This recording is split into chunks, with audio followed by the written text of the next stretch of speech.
Quand vous étiez ado, vous vous êtes probablement caché sous les draps alors que vous étiez censé dormir pour écouter la radio. Et si vous étiez ado à la fin des années 90, il y a de fortes chances que vous l'ayez fait en écoutant les débats de Gérard.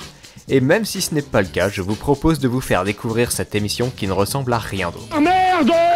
Tu réponds à la question! Elle est restée culte pour de nombreux auditeurs de l'époque et pour des gens qui l'ont découverte tardivement, et vous pouvez encore aujourd'hui la découvrir en podcast. Vous savez pas comment ça me casser les burnes, ok? Qu'est-ce qu'il y a? Non, c'est bien, connard. Tout commence en 1996 sur les ondes de Fun Radio. Les soirs de semaine, Max anime sa radio libre où de plutôt jeunes auditeurs viennent lui poser des questions sur leurs problèmes, qui sont souvent d'ordre sexuel, il faut l'admettre. Un soir, il tombe sur un auditeur complètement différent, c'est Gérard qui l'appelle depuis une cabine téléphonique en bas de chez lui. Il déclame à l'animateur quelques poèmes de sa composition. Je voudrais te dire je t'aime sur un chronopost, je voudrais te dire je t'aime sur une planche à repasser, je voudrais te dire je t'aime encore une fois, je voudrais te dire je t'aime sur une mallette, et je voudrais te dire je t'aime en te carençant les seins. Voilà, ça c'était pour toi Léa. Et après ça, il deviendra un intervenant régulier de l'émission jusqu'à ce que les deux hommes se rencontrent finalement en direct dans une hystérie totale. Mais au fait, qui c'est Gérard ? Gérard Cousin est né de parents inconnus à Puteaux en région parisienne en 1961.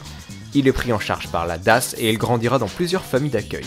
Élève médiocre et peu soutenu par ses professeurs, il se découvre rapidement une passion pour les camions et le monde des routiers.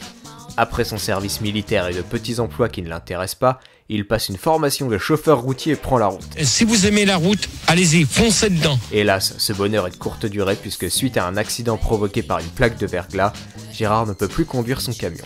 Il sombre dans la dépression, l'alcoolisme, sa compagne part avec sa fille, et une période de galère commence pour lui jusqu'à sa découverte de la libre antenne de Max. Après la fameuse rencontre, l'animateur sent tout le potentiel de Gérard et décide de lui confier une émission, les fameux débats de Gérard. Première question, Gérard. La première question, pardon. Je voudrais bien y répondre d'ailleurs. Moi aussi. Quelle est votre passion favorite en général là? Ces débats qui n'en sont pas vraiment sont surtout un grand défouloir pour les auditeurs qui viennent faire tourner Gérard en bourrique dans un joyeux foutoir général. Ça y est, j'ai le casque! Ok, Et suis dans le micro! Donc, Dégage-toi! il a donc dit en français qu'il avait le casque. Qu'est-ce qui se passe, Gérard? Axel. Qu'est-ce qui se passe, Gérard? Axel. Karine! Gérard tente parfois d'y parler de sujets qui lui sont chers, tels l'univers des routiers, les nouvelles technologies ou de grands thèmes de société comme l'euro ou les 35 heures. Le problème étant que Gérard était absolument ignorant sur la plupart de ces sujets et tentait de sauver la face comme il le pouvait, créant des moments, il faut le dire, assez surréalistes. Qu'est-ce qu'il faudrait pour toi faire pour avoir une éclipse Partout dans le monde. correcte? Non mais ça, de toute manière, ils auraient comme l'une de mienne l'a dit, c'est vrai que sur Paris on n'a rien vu du tout, quasiment rien, parce que il y avait trop de nuages. Par contre le lendemain t'aurais vu le soleil, le temps, le ciel était vachement bleu, donc là ils auraient pu la faire ce jour-là. Ils ont voulu la faire avant, mais ils auraient pu attendre sur Paris de la faire le lendemain, parce que c'est vrai que nous on n'a rien vu. Les débats passent et l'équipe autour de Gérard change. On retrouve de façon régulière Manu, souvent au standard, Rigaud, gérant les réactions internet sur l'IRC, et surtout Fildar à la réalisation, champion toute catégorie pour rendre Gérard cinglé. Fildar! Les auditeurs finissent aussi par devenir un groupe de récurrents que Gérard nommera les habituels. Oh là là là là, je commence à en avoir ras-le-bol des habituels, hein.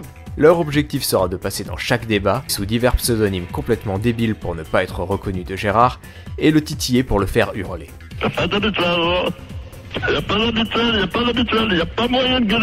Pour ce faire, il ne se prive pas d'utiliser quelques thèmes plus ou moins sensibles qui font partir Gérard au quart de tour. Lady Diana et sa mort accidentelle sous le pont de l'Alma, Ouais, je suis pas en train de te parler du pont de l'Alma, hein. l'accident de camion de Gérard, les toilettes de la loco, une boîte où l'animateur était supposé s'adonner à des pratiques peu orthodoxes, J'ai dit qu'on parlait pas de la loco! son ex Christine, N'oubliez pas. ou encore le surpoids de Sandy s'accompagne pendant une grande partie des débats. Les choses continuent comme ça pendant 4 ans, jusqu'à un soir où Gérard fera une blague mal interprétée. La direction de Fun Radio en profitera pour le faire partir, et l'animateur terminera sa vie à Montluçon, dans l'indifférence générale. Il décédera d'un cancer en 2003, sa sépulture sera payée par des fans des débats, triste fin pour celui qui a animé les soirées de nombreux jeunes et qui continue à le faire encore aujourd'hui via internet. Je me demande souvent si une émission comme les débats de Gérard serait encore possible aujourd'hui. Pourrait-on organiser un dîner de cons avec une victime unique presque toutes les semaines à la radio? Avoir autant ri de Gérard et de ses mésaventures a-t-il fait de nous les complices d'un divertissement souvent drôle, mais il faut le dire parfois légèrement malsain? Même à l'époque, les choses sont-elles allées trop loin? La réponse est évidemment oui, mais Gérard était sans doute bien moins bête qu'il voulait le montrer, et il a sans doute su profiter de tout ça à sa façon.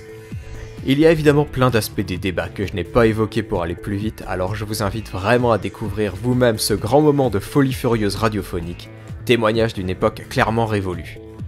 Avec tous les GGtophiles, vous pouvez contribuer à entretenir autant que possible la mémoire de Gérard, l'animateur dit le plus trash de la bande FM. Et comme disait l'autre... Allez, au revoir.